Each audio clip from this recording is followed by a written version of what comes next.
Good morning and welcome to eMuse. Today we're going to have a look at the Yamaha PSS A50. Basically where it has a power fault. It's dead, it won't power up, it won't work on batteries, it won't work on the main supply. What can you do to fix it? Well, I have a quite simple fix for this one, but it did take a while to troubleshoot the problem. All you'll need for this fix is a screwdriver, a soldering iron and solder, and a piece of wire approximately 6 inches long. So I'll get to it. Here we have two PSS A50. Both of these I bought broken for around 20 odd pounds delivered. Both dead, no power on battery or main supply. This one is previously fixed, as you can see. This one powers up.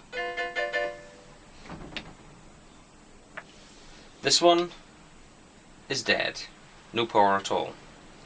So we'll put the broken one to one side for the moment, and then we'll have a look at the repaired one as a reference for what was done, and then I'll show you how it was troubleshooted, or the process of troubleshooting.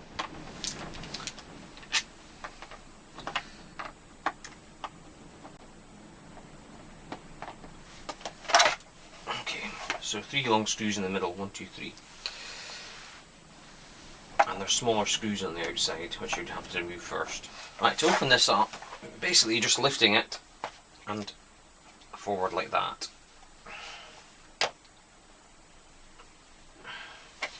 Now there's nothing obvious from this side, because you have to actually look at the board itself to see where the repair has been made.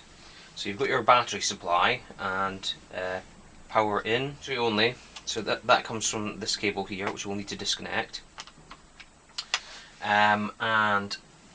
We will need to disconnect these cables, quite possibly.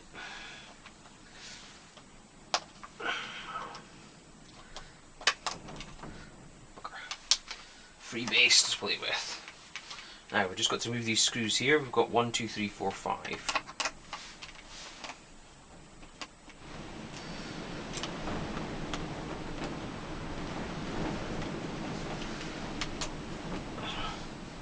What we'll do is we'll set that to one side while we look at the open up the broken one. I'll show you the fault diagnostics.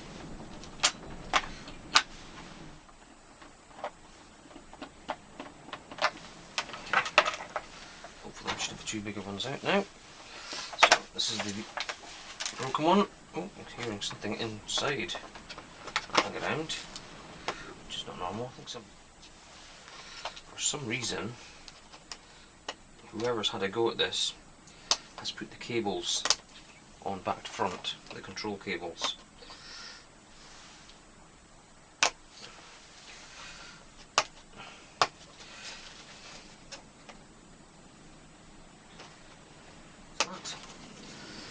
Why is this cable going the wrong way? Somebody's already had a go at this, it looks like, and they've put the cable the wrong way around. You can see next to that one, they've routed the cable to the front rather than the back. So we'll have these screws off.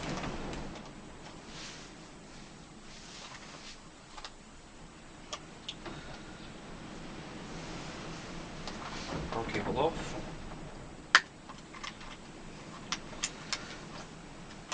And then we've got to lift it up, pull it back,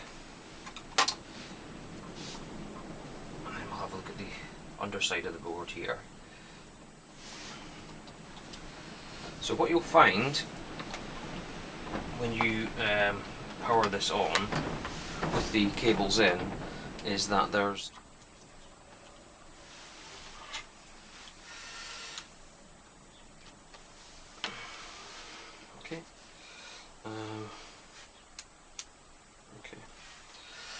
so what you'll find, high, every single pin on the chip is registering as high.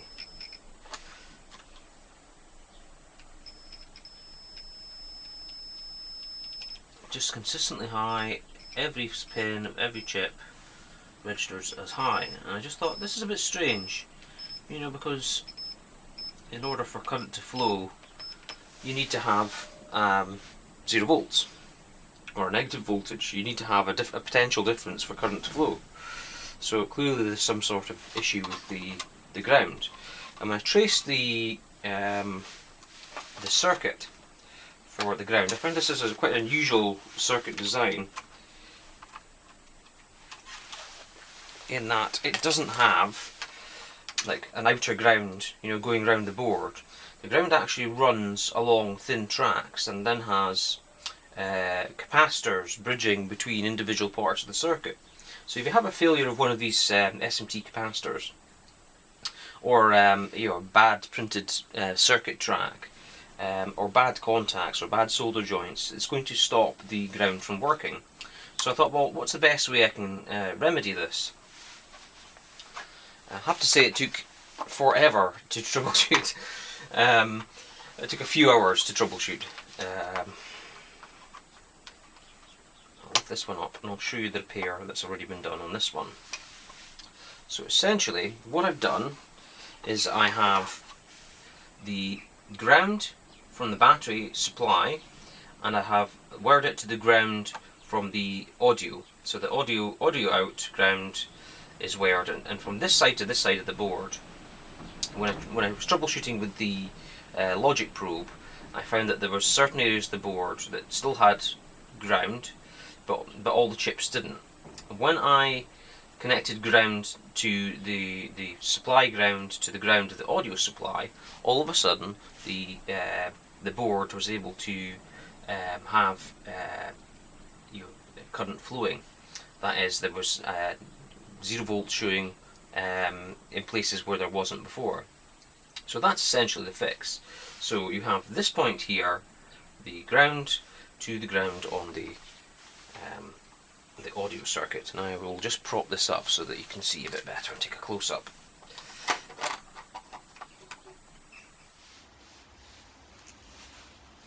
So you want to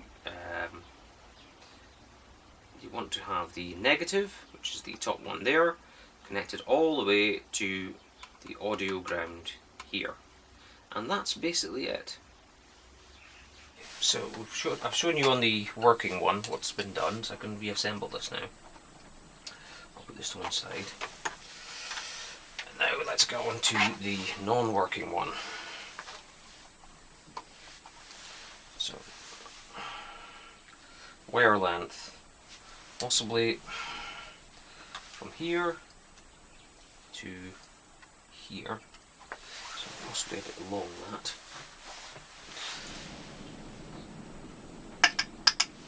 Okay, tin my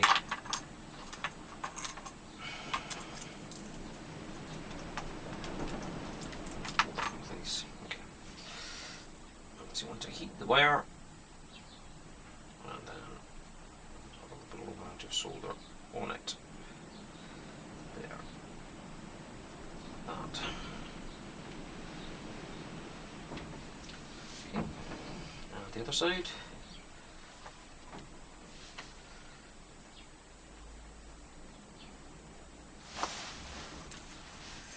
Okay. So from this point here, we want to have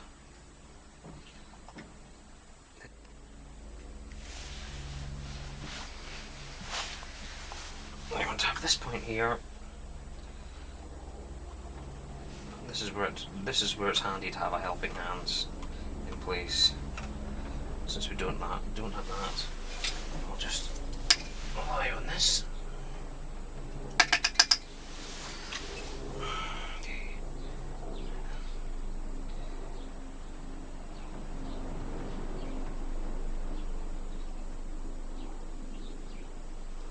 That's it. Make sure that's not contact. Okay. And then basically to this point here.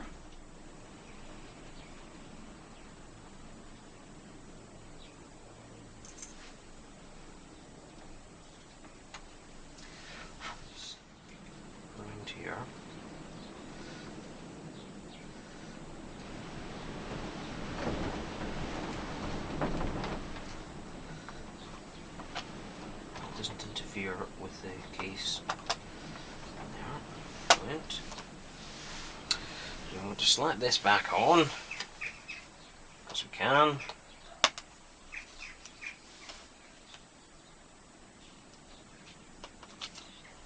That's just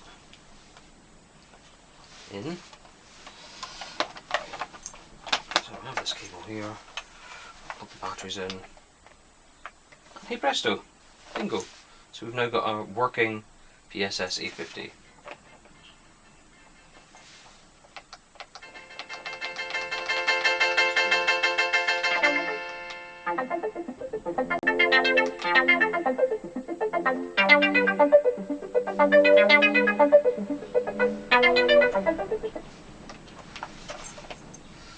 Let's do that later. So, now that we've got it all working, we can reassemble it.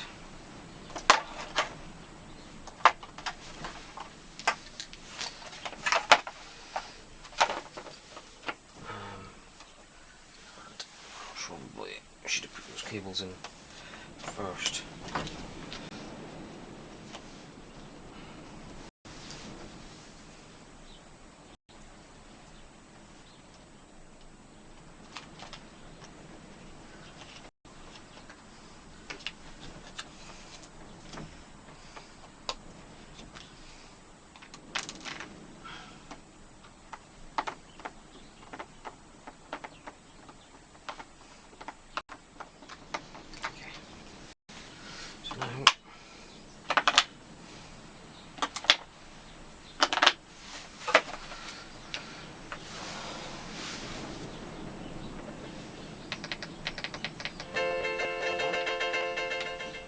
Effects.